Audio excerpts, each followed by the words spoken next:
The great council chamber stretched out like a metal canyon. Thousands of alien beings filled the floating seats that ringed the massive space. Their voices created a low rumble that echoed off the curved walls. At the center podium, Council Prime Zethkar raised his 4 arms for silence. Ambassador Min-Jun Park sat in the human section, a small area near the back. The other species barely noticed the humans anymore. Most aliens thought humans were too weak to matter in galactic affairs. Min-Jun did not mind. He preferred to watch and listen.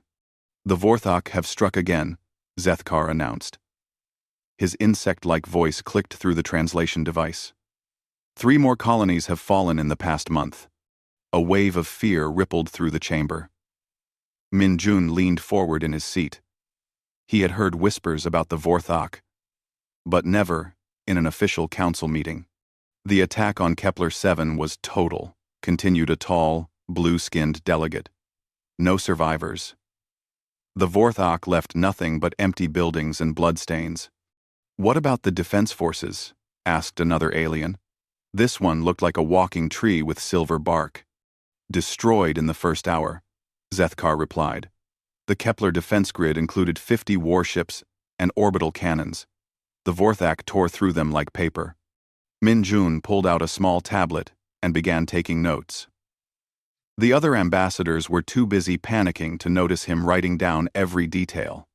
Dr. Sarah Chen, the human xenobiologist, sat beside him. She whispered in his ear, "I've been studying the reports. The Vorthok are unlike anything we've seen."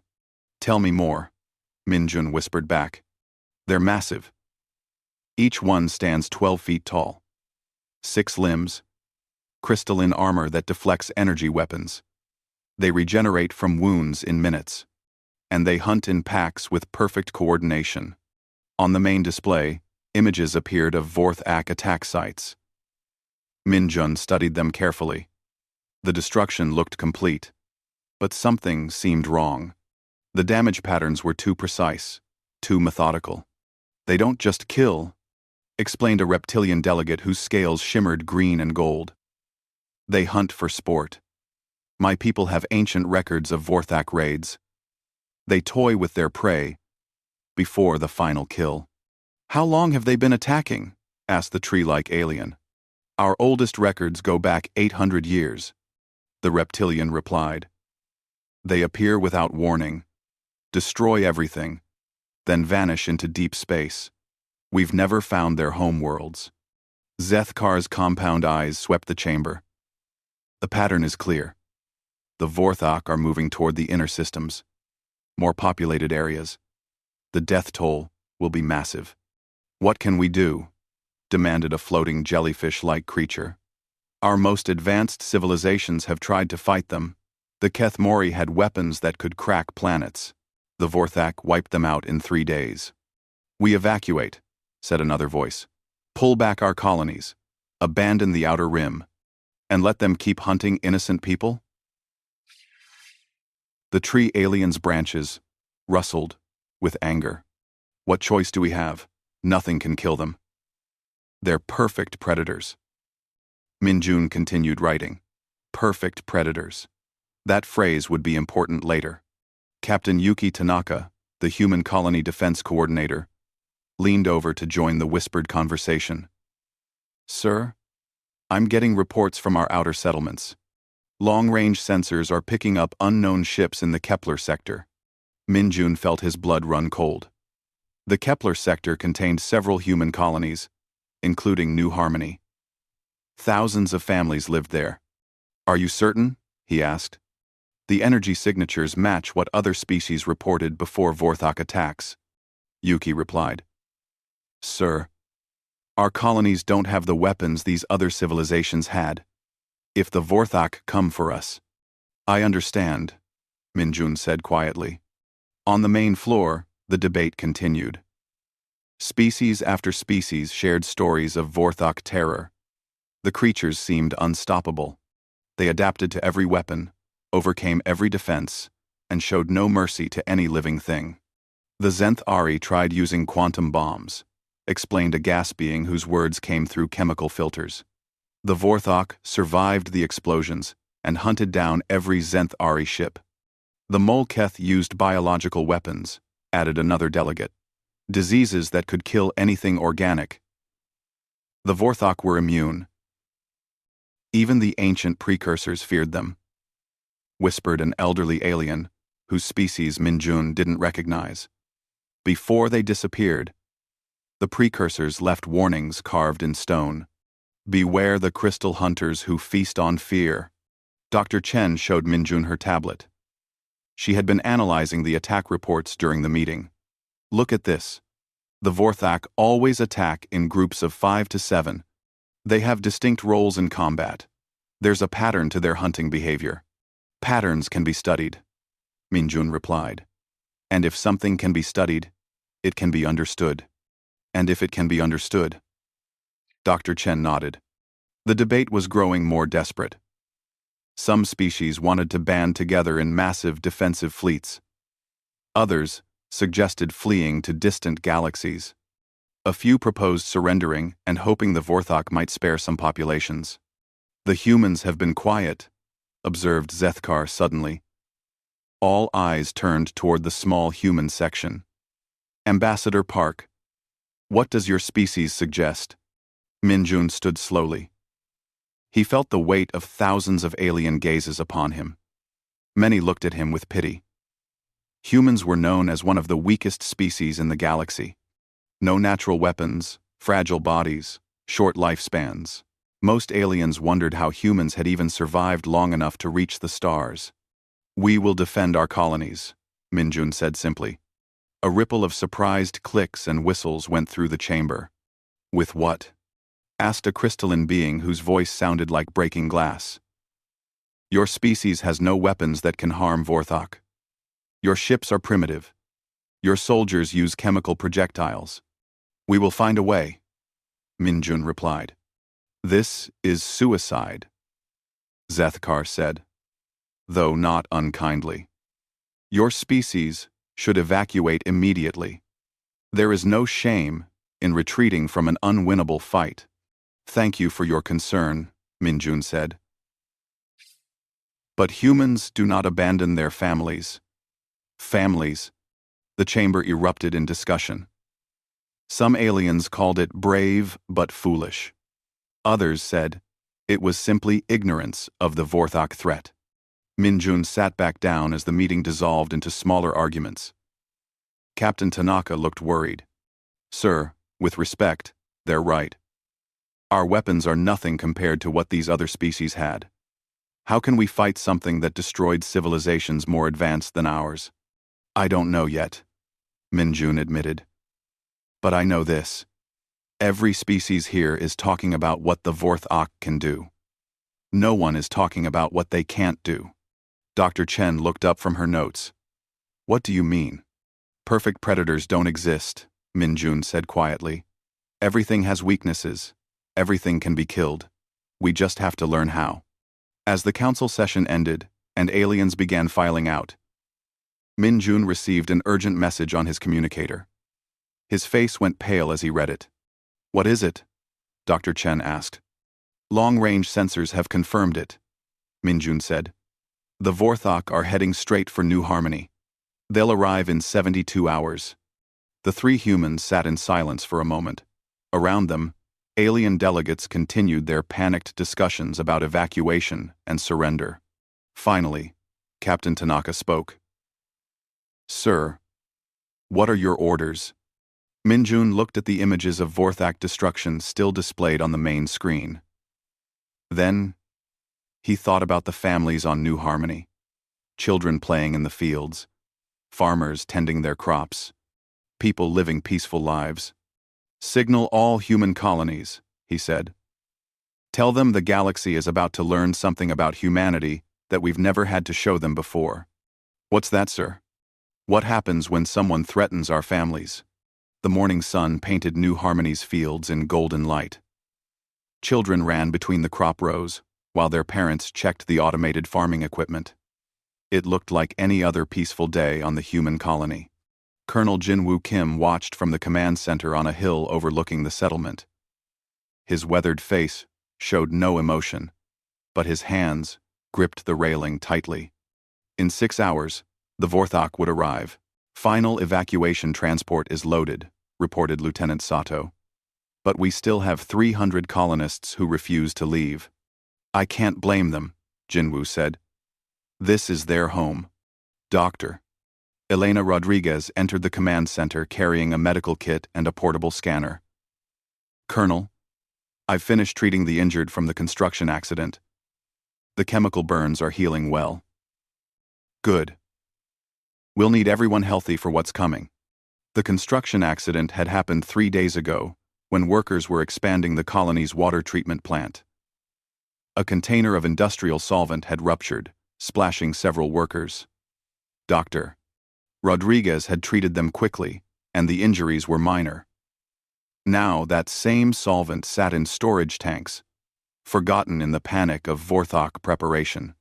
Sir, incoming ships on long-range sensors, called out Corporal Park from the communications station. They're not broadcasting any identification. Jinwoo moved to the tactical display. 7 massive shapes appeared on the screen, moving with perfect formation toward New Harmony. Each ship was the size of a human destroyer, but moved with the grace of a living creature. All units, this is command, Jinwoo announced over the colony-wide comm system. Vorthok arrival confirmed. Civilians to the emergency shelters. Defense teams to your positions. The colony transformed in minutes. Families hurried toward reinforced bunkers built deep underground. The remaining defense force, only 60 humans with basic weapons, took positions around the settlement perimeter. The Vorthok ships landed in the field beyond the farms. They didn't look like ships up close. They looked like massive crystalline shells that had grown, rather than been built. As the humans watched, openings appeared in the organic hulls. The first Vorthok emerged into New Harmony's sunlight. Jinwoo had seen the images from other attacks, but seeing the creatures in person was different. Each one stood 12 feet tall on 6 powerful limbs. Their bodies were covered in crystalline armor that caught the light and threw it back in sharp flashes. They moved with fluid grace despite their size. Command, this is Watchtower 3, came a voice over the radio. I count 7 creatures. They're just standing there. Jinwoo raised his binoculars. The Vorthok had formed a loose circle around their ships. They seemed to be studying the colony with the patience of experienced hunters. They're learning our layout, Dr. Rodriguez observed, planning their attack. All teams, hold position, Jinwoo ordered. Do not engage unless they enter the town perimeter. For 30 minutes, the Vorthok simply watched. Then, without any visible signal, they began to move. The creatures split into 2 groups. 3 headed toward the main settlement, while 4 circled around toward the agricultural equipment storage. Their movement was perfectly coordinated, like a pack of wolves that had hunted together for years. Here they come, whispered someone over the radio. The first energy beam cut through the morning air like lightning. It struck the colony's main power generator, which exploded in a shower of sparks and metal. The creatures weren't just attacking randomly. They were systematically destroying infrastructure. All teams, open fire, Jinwoo commanded. Human weapons blazed to life. Chemical projectile weapons, energy rifles, even improvised explosives, filled the air with deadly fire. The bullets and energy bolts struck the Vorthok armor and bounced away harmlessly. One creature paused and looked directly at the human firing position. Jinwoo could see its face clearly through his binoculars. It had no eyes that he could recognize. But somehow, it saw everything. The creature's mouth opened, revealing rows of crystalline teeth, and it made a sound like breaking glass. It was laughing. The Vorthok resumed their advance with casual confidence. Fall back to secondary positions, Jinwoo ordered. His soldiers retreated deeper into the colony while maintaining their fire. The creatures entered the settlement and began their work. They moved from building to building with methodical precision. Each structure they touched collapsed into rubble. But they weren't just destroying randomly. They were herding the humans toward a specific area. "They're driving us toward the town center," observed Lieutenant Sato. "It's like they want us all in one place. For easier hunting," Dr. Rodriguez said grimly. A scream echoed from the eastern sector. One of the creatures had found a family hiding in their home. Jin Woo watched helplessly as the Vorthok dragged them outside. The creature held them gently, almost carefully. Like a cat with mice it wasn't ready to kill yet. "We have to help them." Lieutenant Sato started to move. "Wait." Jinwoo grabbed his arm. "Look." The Vorthok wasn't killing the family immediately. It was studying them, turning them over, examining their clothes and equipment. The creature seemed fascinated by human tools and technology.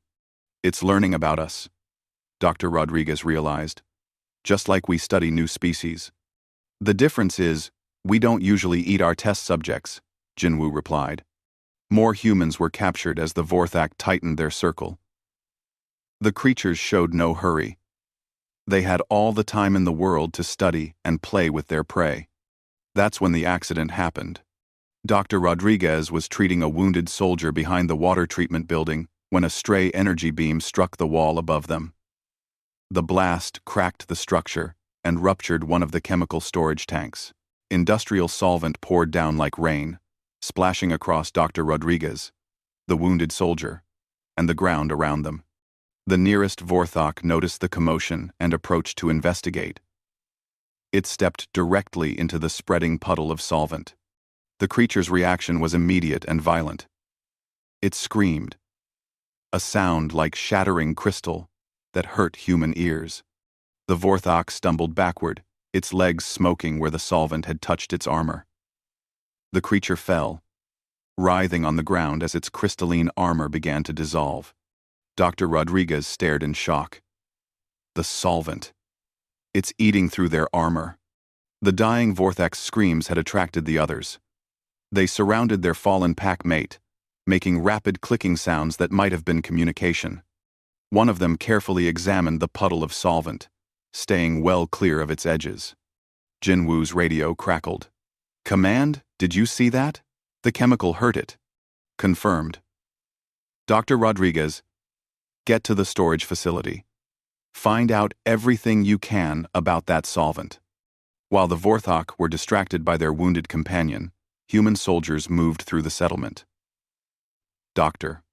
Rodriguez reached the chemical storage and quickly analyzed the industrial solvent with her portable scanner. "It's a heavy-duty degreasing compound," she reported over the radio, "designed to break down crystalline deposits in machinery. The molecular structure creates an acid reaction when it contacts certain minerals. Can we weaponize it?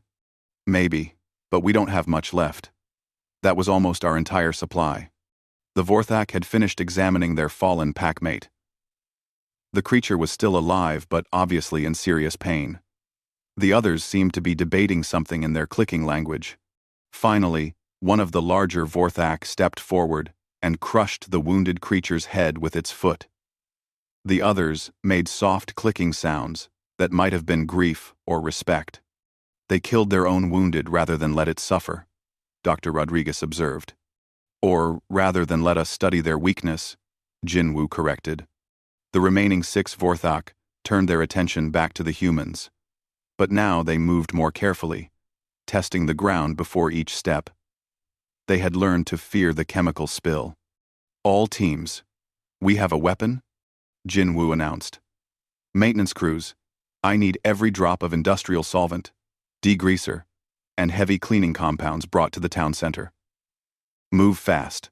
The humans scattered through the settlement, dodging between buildings while the Vorthok continued their careful advance.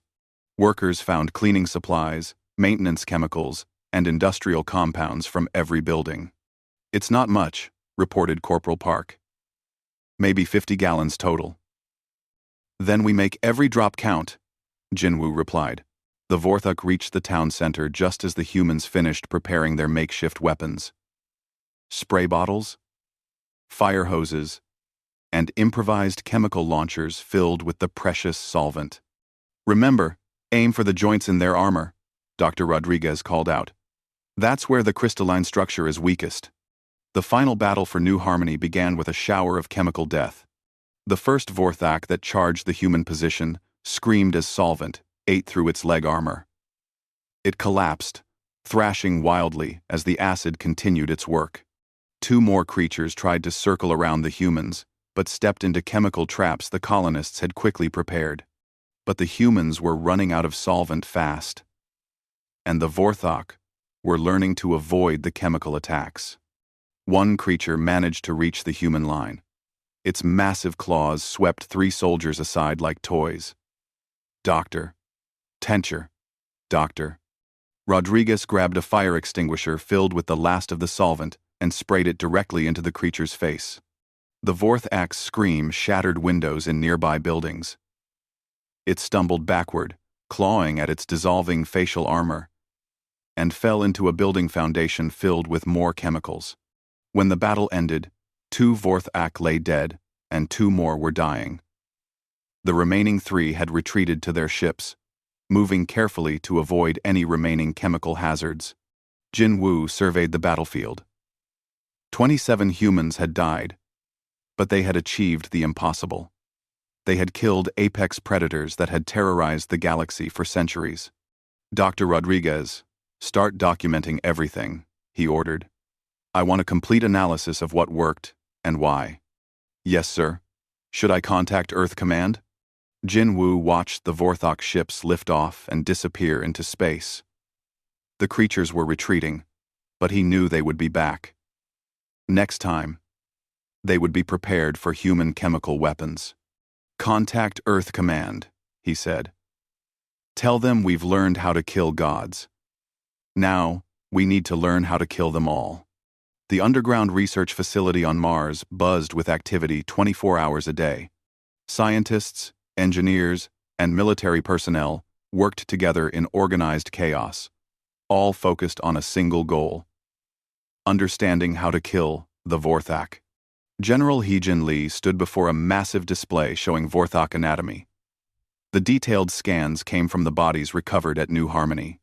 Every organ, every piece of armor, every biological system had been studied and analyzed.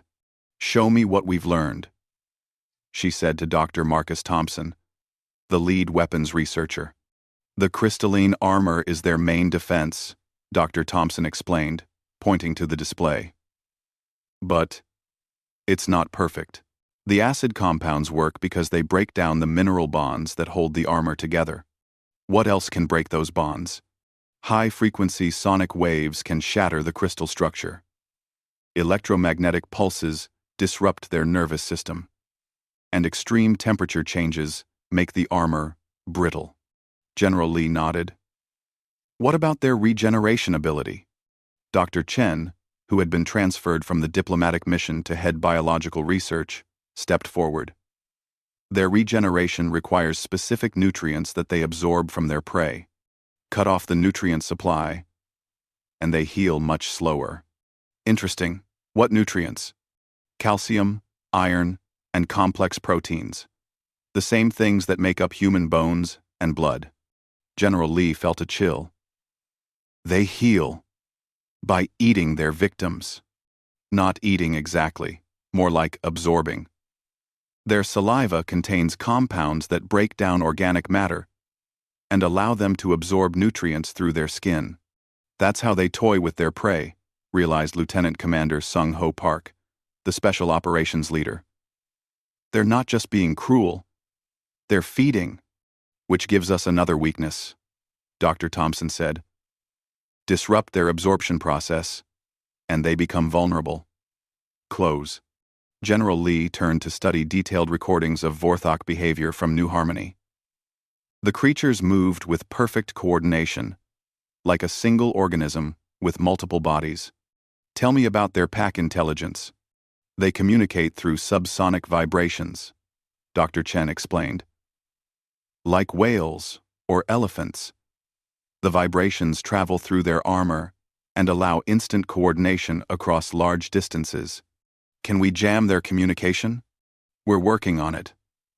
But there's something else. When one of them dies, the others become more aggressive, but less coordinated. It's like losing a part of their collective brain. Lieutenant Commander Park leaned forward. So, if we can isolate them or disrupt their communication, they become easier to fight individually. Exactly. General Lee moved to another display showing human combat footage. Earth's military leaders had been studying the New Harmony battle for weeks. What did our people do right? They adapted quickly, Park replied. When conventional weapons failed, they improvised. When the Vorthok learned to avoid chemicals, the humans changed tactics. The colonists also worked together perfectly, added Dr. Thompson. No panic, no confusion. They followed orders and trusted their leaders. That's standard human behavior under threat, General Lee said. We protect our families and follow our leaders. What else? Oh, they used their environment.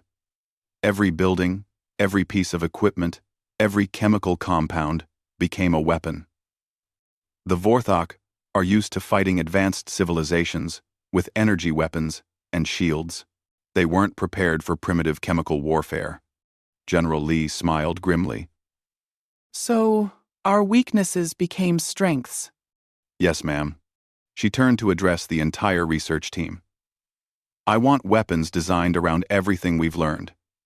Sonic disruptors, chemical sprayers, electromagnetic pulse devices, temperature weapons, and I want training programs that teach our people to fight like humans, not like other species.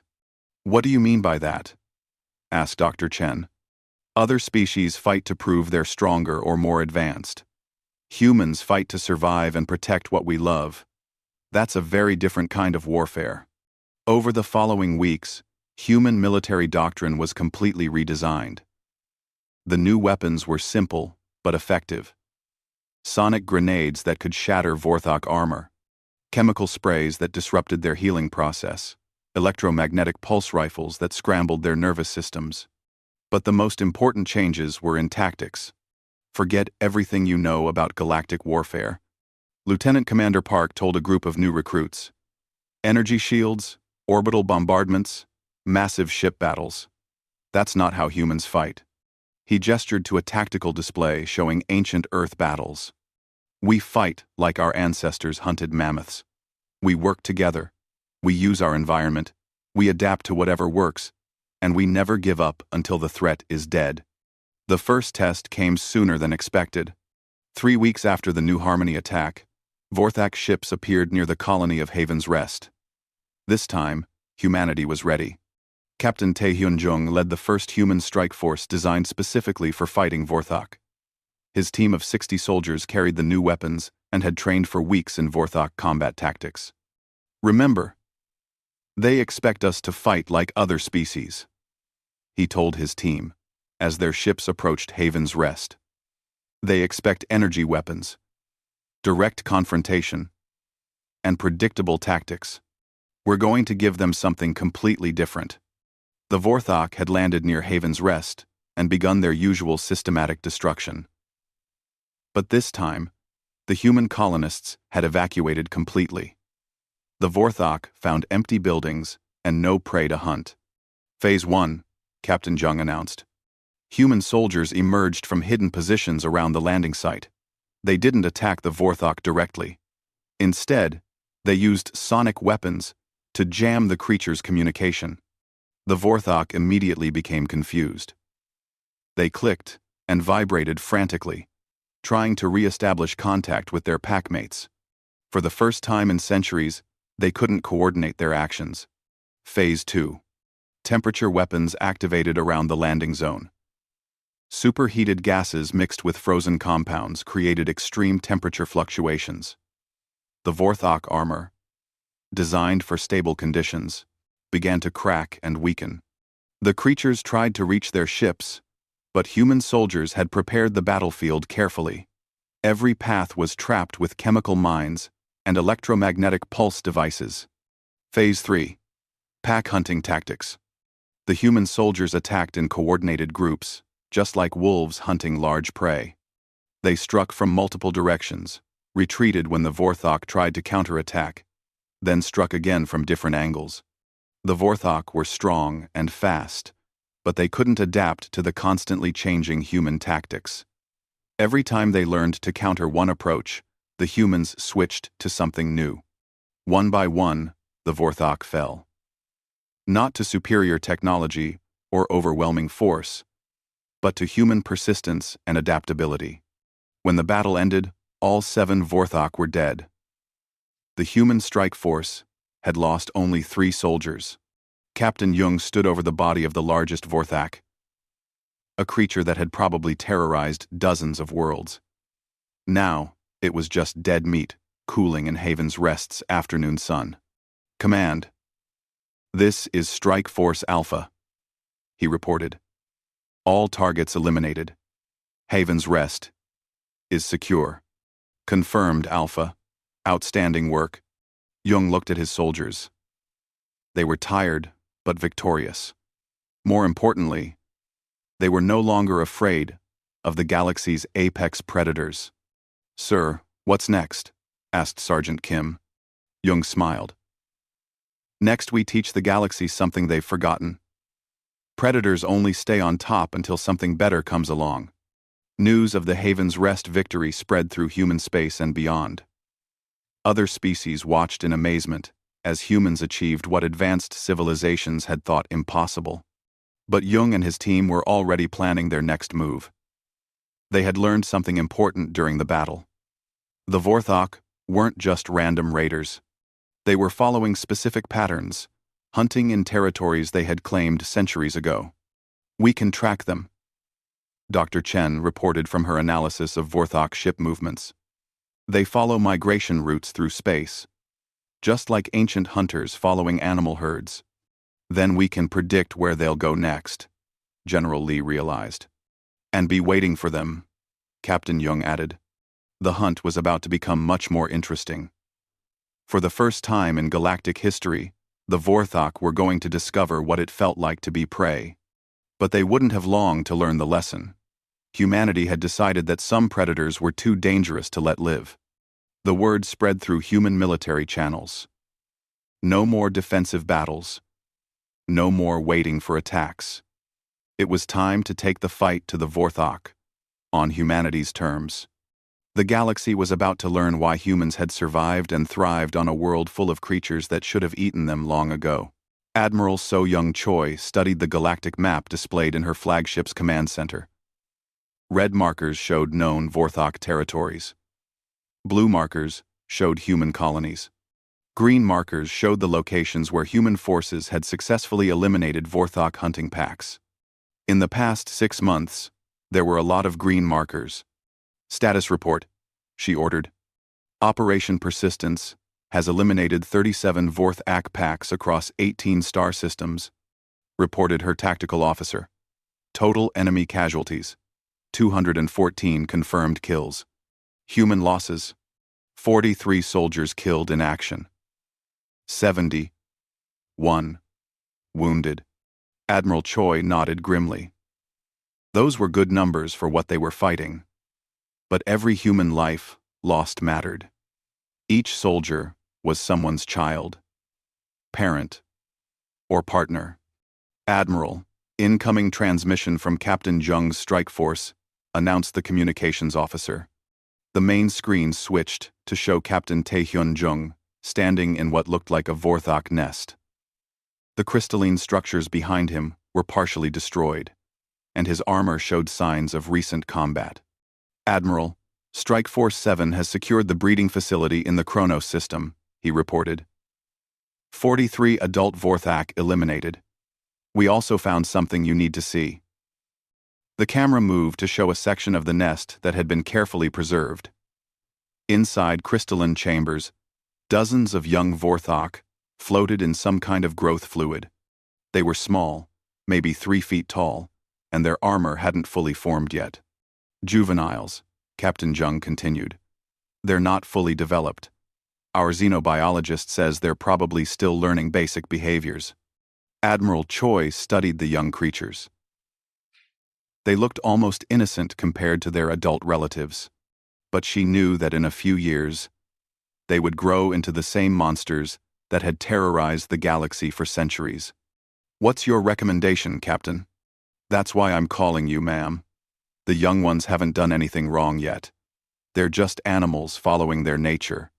Admiral Choi was quiet for a long moment. This was the decision she had been dreading since the campaign began. Other species would simply destroy the juveniles without thinking. But humans were different. They tried to save what could be saved. Dr. Park, what's your analysis? She asked the xenobiologist who appeared on screen next to Captain Jung. The juveniles imprint on the first adult they see after hatching, Dr. Park explained. In normal circumstances, that would be their parent pack. But if we could control their early environment, you think they can be taught not to hunt sentient species? It's possible. Their intelligence is definitely high enough for complex learning. The question is whether we want to take that risk. Admiral Choi looked around her command center. Her officers were watching her carefully, waiting for orders that would determine the fate of an entire species. Captain Jung, secure the juveniles for transport to the research station at Alpha Centauri. We'll find out if monsters are born or made. Yes, ma'am. The screen switched back to the galactic map. Admiral Choi stared at the remaining red markers. Each one represented a Vorth-Ak territory that still needed to be cleared. Admiral, we're receiving a transmission from an unknown source, the communications officer announced. It's using old galactic communication protocols. Put it through. The screen flickered and showed a massive Vorth-Ak, larger than any they had seen before. Its crystalline armor was darker and more complex than the others. When it spoke, the translation came through clearly. I am Vorth-Ak Prime, leader of the Great Hunt. You are the small mammals who have been killing my children. Admiral Choi stepped forward. I am Admiral Choi of the Human Defense Force. Your people have been murdering innocent civilians for centuries. We're putting a stop to it. You think you understand what you are doing, the Vorth-Ak Prime replied. But you are only prey, pretending to be predators. Soon, you will learn the difference. We've killed over 200 of your people. When are you going to learn that we're not prey anymore? The massive alien made a sound like grinding crystal that might have been laughter. You have killed the weak and the young, hunters who were still learning. I am coming for your home world myself. Then you will see what a true apex predator can do. The transmission ended. Admiral, our long-range sensors are picking up a massive energy signature, heading toward the Sol system, reported the sensor officer. It's unlike anything we've seen before. Admiral Choi felt ice in her stomach. Earth. The Vorth-Ak Prime was heading for Earth. All ships, set course for Sol system maximum speed, she ordered. Send a message to Earth Defense Command. Tell them we have a problem coming their way. The human fleet raced through space toward their home system. But the Vorth-Ak Prime had a head start, and its ship was faster than anything humans had built. 3 days later, the monster arrived at Earth. The Vorth-Ak Prime's ship was massive, easily 10 times larger than the vessels the human fleets had been fighting. It didn't look like a ship at all. It looked like a living mountain of crystal and metal that moved through space with impossible grace. Earth Defense Command, to all vessels, came the transmission from Admiral Chen, commander of Earth's defensive forces. The enemy has bypassed our outer defenses and is heading directly for the planet. All civilian populations to emergency shelters immediately. Admiral Choi's fleet was still 6 hours away. Earth's defense fleet was powerful, but they had been designed to fight human enemies, not Vorth-Ak super predators. The battle for Earth began in orbit around humanity's moon. The Vorth-Ak Prime's ship released hundreds of smaller attack craft, each one carrying multiple Vorth-Ak warriors. They swarmed toward Earth's defensive positions like angry wasps. Earth's defense fleet fought with everything they had. Energy weapons, nuclear missiles, and kinetic projectiles filled space with deadly fire. But the Vorth-Ak attack craft shrugged off the damage and kept coming. They're adapting to our weapons in real time, reported Admiral Chen. Every time we hit them with something, they develop immunity to it. That's when humanity showed the galaxy what they really were. Instead of continuing to fight with their normal weapons, Earth's defenders did something unexpected. They started ramming the Vorthak ships with their own vessels. Humans had always been willing to sacrifice themselves to protect others. Now, they turned their own ships into guided missiles, crashing into enemy craft at maximum speed.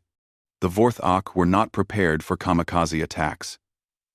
They were used to fighting species that tried to preserve their own lives and expensive equipment. They had never faced enemies who would deliberately destroy themselves to win. All remaining vessels, this is Admiral Chen, came the transmission as her flagship, badly damaged, turned toward the Vorthak Prime's ship. Remember your families. Remember your duty. Show them what humans do when someone threatens our children. The Admiral's ship, loaded with nuclear warheads, slammed into the enemy vessel at nearly light speed. The explosion lit up Earth's sky like a second sun. When Admiral Choi's fleet finally arrived, they found the wreckage of both fleets scattered across space.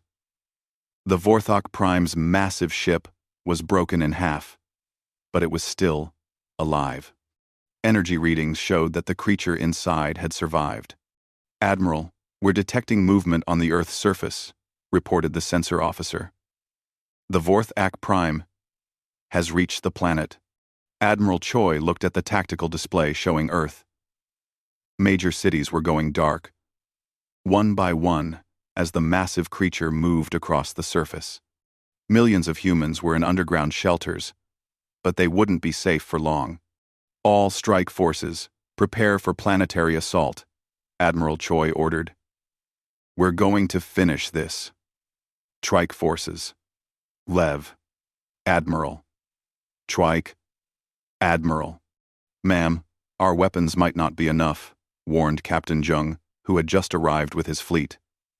"This thing is 3 times larger than anything we've fought before." Admiral Choi smiled coldly. "Then we'll have to get creative." She opened a channel to every human ship in the system. "All vessels. This is Admiral Choi. The enemy has made a critical mistake. It's come to our home. Now we're going to show it what happens when you threaten human families in front of their entire species." The final battle for Earth was about to begin, and humanity was going to fight it with the fury of a species that had been underestimated for the last time. The Vorthak Prime was about to learn that there was a difference between being the strongest predator in the galaxy and being the most dangerous one. That difference was what happened when someone made the humans angry. The Vorthak Prime stood in the ruins of New Tokyo, its massive form towering over the abandoned skyscrapers. The creature was even larger than the images had suggested, nearly 50 feet tall and covered in armor that seemed to absorb light itself. Its 6 limbs moved with fluid grace as it searched through the empty city. Underground, 15 million humans waited in emergency shelters. They could feel the vibrations as the monster moved above them, hunting for a way to reach its prey. Admiral So Young Choi watched from orbit as her fleet prepared for the most important battle in human history. Every ship, every weapon, every soldier was focused on one goal: killing the creature that had terrorized the galaxy for centuries. "Admiral, we have visual confirmation," reported Captain Young from his assault craft. "The Vorthak Prime has stopped moving. It's doing something to the city." On the main screen, they could see the massive alien extending crystalline tendrils from its body into the ground. The tendrils spread through the city's infrastructure like roots, following power lines and data cables. "It's tapping into our networks," realized Dr. Park, the xenobiologist. "Learning about our technology, our population centers, everything." "Not for long," Admiral Choi replied. "All units, commence Operation Final Hunt." The attack began from 6 directions at once. Human forces struck the Vorthak Prime with everything they had developed over months of fighting its species. Sonic weapons shattered windows across the city as they targeted the creature's armor. Chemical weapons created clouds of acid that ate through its crystalline shell. Electromagnetic pulses disrupted its nervous system. The Vorthok Prime's response was immediate and terrifying. It released a subsonic scream that shattered concrete buildings and collapsed several city blocks. Energy beams from its body vaporized human aircraft and turned assault vehicles into molten metal. "It's too strong," reported Captain Jung, as his forces retreated from the creature's immediate area. "Our weapons are hurting it, but not enough." Admiral Choi studied the tactical display. The conventional attack was failing, just as she had expected. But she had learned something important about humans during this war. They were most dangerous when conventional tactics didn't work. "Phase 2, she announced. "All units fall back to minimum safe distance." Around the world, human forces that had been moving toward New Tokyo suddenly changed direction. Instead of converging on the creature, they spread out across the planet's surface.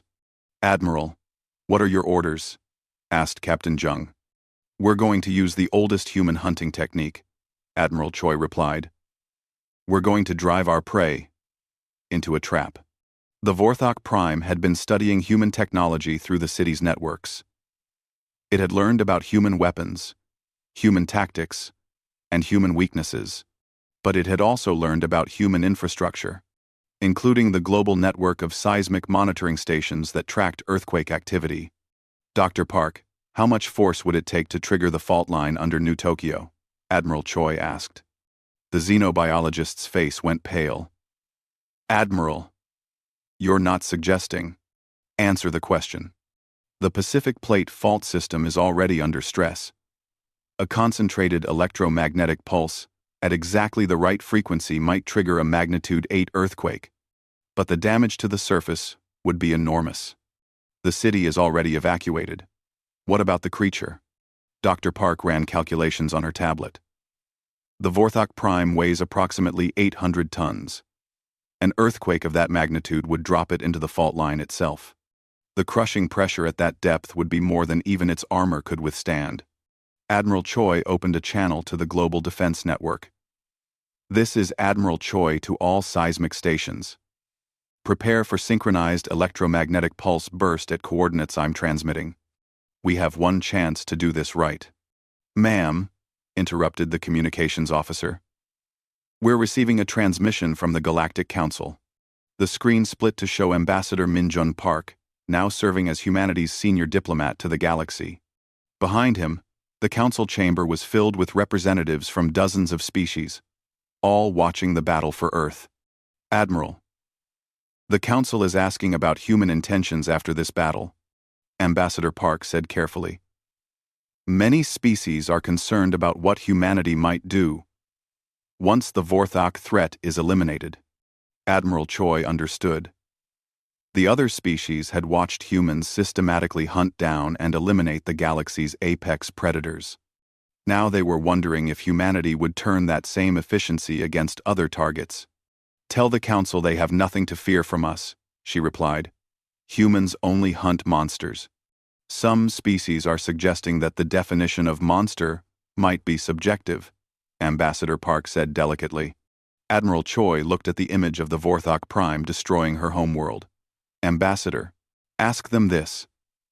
In 800 years of Vorthok raids, how many innocent people have died? How many children were killed for sport? How many civilizations were wiped out for entertainment? The numbers are in the millions, Admiral. And how many Vorthok have we killed in self-defense? Approximately 350. Then ask the council which species is really the monster." The transmission ended. Admiral Choi returned her attention to the battle. The Vorthok Prime had finished studying human technology and was moving toward the center of New Tokyo. Its massive form left a trail of destruction as it searched for access to the underground shelters. "All seismic stations report ready," announced the tactical officer. "Confirm target coordinates." "Confirmed. The creature is directly over the fault line intersection." Admiral Choi took a deep breath. What she was about to do would change the face of Earth forever. But it would also end the Vorthok threat, once and for all. "Execute." Around the world, seismic monitoring stations sent synchronized electromagnetic pulses deep into Earth's crust. The precisely calculated frequencies triggered a resonance effect in the rock formations under the Pacific Plate. The earthquake that followed measured 8.7 on the Richter scale. The Vorthok Prime fell as the ground split open beneath it. The creature's scream of rage and fear echoed across the planet as it tumbled into the fault line. Millions of tons of rock and earth collapsed on top of it, crushing even its advanced armor under impossible pressure. The city of New Tokyo was destroyed, but its people were safe in their underground shelters. The Vorthok Prime, the galaxy's most feared predator, was buried under 3 miles of solid rock. Seismic activity is stabilizing, reported the sensor officer. No further movement detected from the target area. Admiral Choi nodded. Captain Young, take your teams down there and confirm the kill.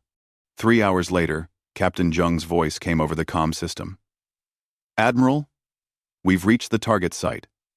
The Vorthok Prime is confirmed dead. The pressure crushed its armor and body completely. A cheer went up throughout the human fleet. After months of hunting Vorthok across the galaxy, they had finally eliminated the species leader. But Admiral Choi wasn't finished yet. Dr. Park, what's the status on the Vorthok juveniles we captured? The research team at Alpha Centauri reports significant progress. The young Vorthok have been successfully imprinted on human caregivers. They show no aggressive behavior toward humans or other species. Can they survive without hunting sentient beings? Yes. They can be taught to hunt non-sentient prey and even to eat synthesized nutrients. They're actually quite intelligent and social once separated from their aggressive pack programming. Admiral Choi made a decision that would define humanity's place in the galaxy. Transfer the juveniles to a protected world where they can develop naturally, but with human oversight to ensure they never become threats. Admiral, some of the other species might question showing mercy to Vorthok, warned Captain Jung. Let them question it. The difference between humans and monsters is that we choose when to stop killing. Over the following weeks, the news spread throughout the galaxy. The Vorthok, the species that had terrorized civilizations for 8 centuries, were extinct. Every adult had been hunted down and killed by human forces. Only a few dozen juveniles remained, living under human protection on a distant world. The Galactic Council called an emergency session to address humanity's new status. Ambassador Park stood before the assembled aliens, many of whom now looked at humans with a mixture of respect and fear. The Council wishes to express gratitude for humanity's elimination of the Vorthok threat, announced Council Prime Zethkar. But we must also address concerns about human military capabilities. What concerns? Ambassador Park asked. In less than 1 year, humanity eliminated a species that our most advanced civilizations could not defeat in centuries. Some council members wonder what other species might be considered threats by human standards. Ambassador Park stood quietly for a moment, thinking about the soldiers who had died, the colonies that had been attacked, and the children who had been saved. Honorable council members, he began. Humanity has one simple rule about warfare. We don't start fights, but we finish them. We don't attack species for territory or resources or glory. We only fight to protect innocent lives. And if another species threatens innocent lives? Asked a crystalline being. Then they'll learn what the Vorthok learned. Predators only stay on top until something more dangerous comes along. The chamber fell silent. Finally, Zethkar spoke again. The Council proposes establishing humanity as the galaxy's peacekeeping force. Your species has proven uniquely capable of eliminating threats that others cannot handle. Ambassador Park smiled. We accept, with one condition. We do this to protect people, not to rule them. The moment we become the thing we fought against, you have permission to stop us. How would we stop humanity if you become corrupt?